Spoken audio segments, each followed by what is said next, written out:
Bonjour, je viens chercher mon polygue 3. Ok. Merci. Bonne journée.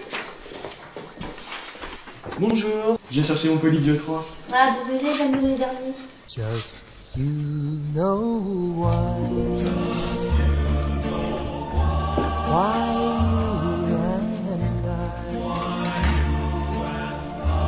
will.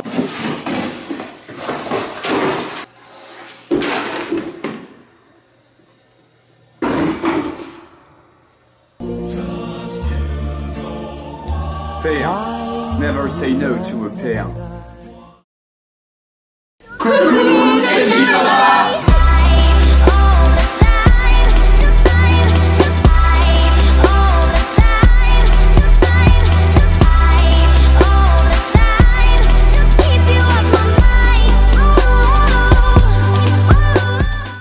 Bonjour et bienvenue dans le deuxième épisode des Studios Tuto. C'est toujours moi, Benjamin, et aujourd'hui j'espère que tu es en super grande forme. On va faire de la chimie organique.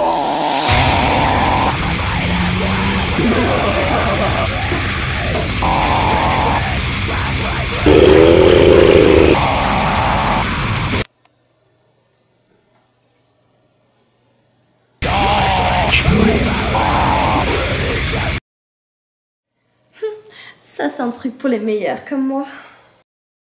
Bon, c'est pas si simple que ça, mais c'est une science largement abordable. Tu peux faire le choix de tout apprendre par cœur, auquel cas tu auras besoin de moyens mnémotechniques. Par cœur. Mais surtout, tu peux faire le choix de la comprendre. Tout d'abord, on classe les substituants autour de l'atome de carbone par ordre de préséance, c'est-à-dire par ordre de numéro atomique décroissant. C'est pourquoi, par exemple, l'oxygène de numéro atomique Z égale 8 est avant l'hydrogène de numéro atomique Z égale 1. On classe ainsi les groupements autour de l'atome de carbone, comme indiqué sur l'image. On regarde ensuite suivant l'axe atome de carbone vers le groupement numéro 4, et après, on tourne. Oui.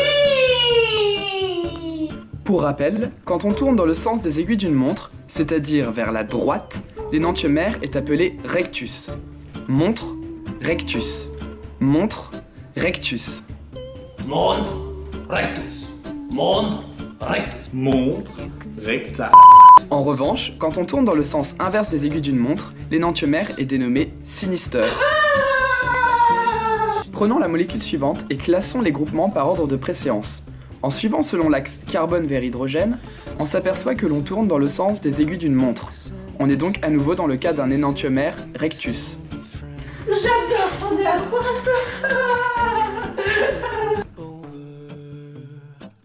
Intéressons-nous maintenant au cas particulier de la représentation de Fischer. Rappelons qu'elle correspond au fait que les groupements verticaux s'éloignent vers l'arrière et les groupements horizontaux viennent vers l'avant.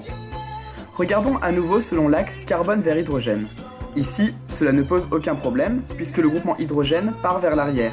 On est donc dans le bon sens pour tourner. On tourne dans le sens inverse des aiguilles d'une montre, l'énantiomère est donc dénommé sinister. Prenons maintenant le cas où le groupement numéro 4 est à l'horizontale.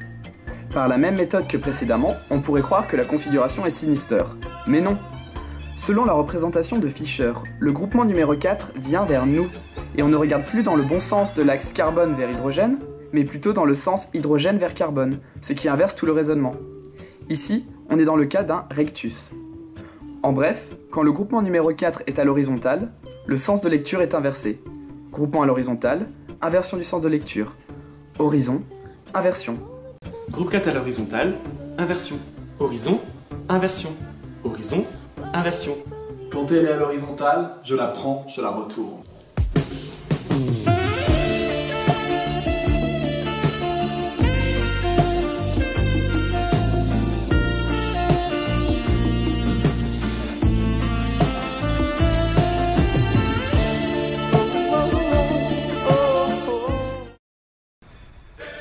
On va maintenant s'amuser à comparer les substitutions nucléophiles de premier et de deuxième ordre. Ah, ça va être rigolo. Certaines molécules, comme le OH-, sont dites nucléophiles, c'est-à-dire qu'elles sont avides de noyaux et par extension de protons. Prenons l'exemple de la molécule BrCH3. Le brome étant très électronégatif, il attire les électrons vers lui. Donc le brome est un peu plus négatif et le CH3 un peu plus positif. C'est alors qu'intervient l'ion OH-. OH- fond sur CH3, décrochant ainsi le brome. Ça, c'était le principe de base. Maintenant, chose rigolote. La réaction peut être de premier ou de second ordre selon la molécule nucléophile. Si le réactif est très anionique, très négatif, donc très fort, très réactif, la réaction aura lieu en une seule étape. C'est ce qu'on appelle une SN2. Si au contraire le réactif est moins négatif, plutôt neutre, la réaction sera plus lente. Elle aura donc lieu en 2 étapes, avec formation d'un carbocation intermédiaire. C'est ce qu'on appelle une SN1. Quand c'est d'ordre 1, c'est en 2 étapes. Et quand c'est d'ordre 2, c'est en 1 étape. C'est tellement facile. De toute façon, j'aurai un meilleur classement que toi. Ça va jamais rentrer. Oh si. Oh si. Enfin, retiens que la SN2 a tendance à former des configurations inversées, alors que la SN1 va plutôt former des mélanges racémiques. Oh mon dieu, j'ai le cerveau qui chauffe. Garde en tête qu'au concours, la chimie organique, c'est 12 + M. Tu vois, c'est pas sorcier.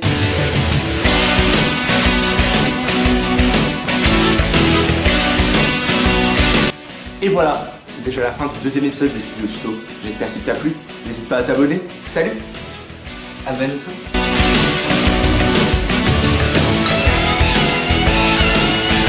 C'est X-Carré qui fait une blague à une fonction affine, qui ne rigole pas. Pourquoi? Parce que c'est du second degré.